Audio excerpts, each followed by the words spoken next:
Hofu kubwa imetawala duniani baada ya boti la abiria kuripotiwa kukumbwa na mlipuko hatari wa virusi vilivyosababisha vifo vya baadhi ya watu ndani ya meli hiyo. Je, kuna hatari mpya duniani? Kutana na mimi katika News Flash. Mimi naitwa Timi TIMMY nikiwa na Mudrazi Visualizer tayari kwa kukuletea habari na matukio kemkem.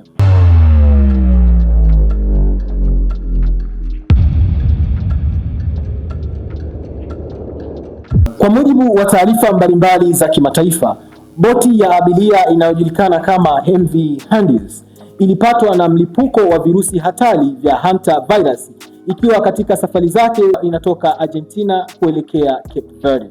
Ripoti zinaeleza kuwa watu kadhaa waliugua wakiwa ndani ya meli hiyo, huku wengine wakipata wakati mgumu na kusababisha matatizo makubwa ya kupumua pamoja na homa kali. Mpaka sasa taarifa zinasema kuwa watu 3 wamefariki dunia na wengine kuwekwa chini ya uangalizi maalum. Virusi vya hanta ni virusi vinavyohusishwa zaidi na panya na vinaweza kuambukizwa kutokana na chembechembe za hewa inayotokana na kinyesi au mkojo kutoka kwa panya walioambukizwa.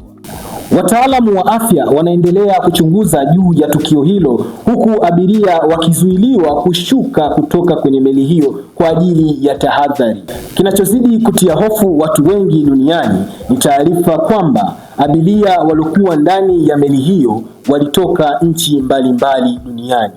Je, hii inaweza ikawa ni tahadhari ya mlipuko mwingine wa kimataifa? Wewe una maoni gani juu ya hili? Usisahau kulike, kusubscribe pamoja na kucomment maoni yako juu ya hili. Mimi naitwa Timi TIMMY nikiwa na Mudrazi.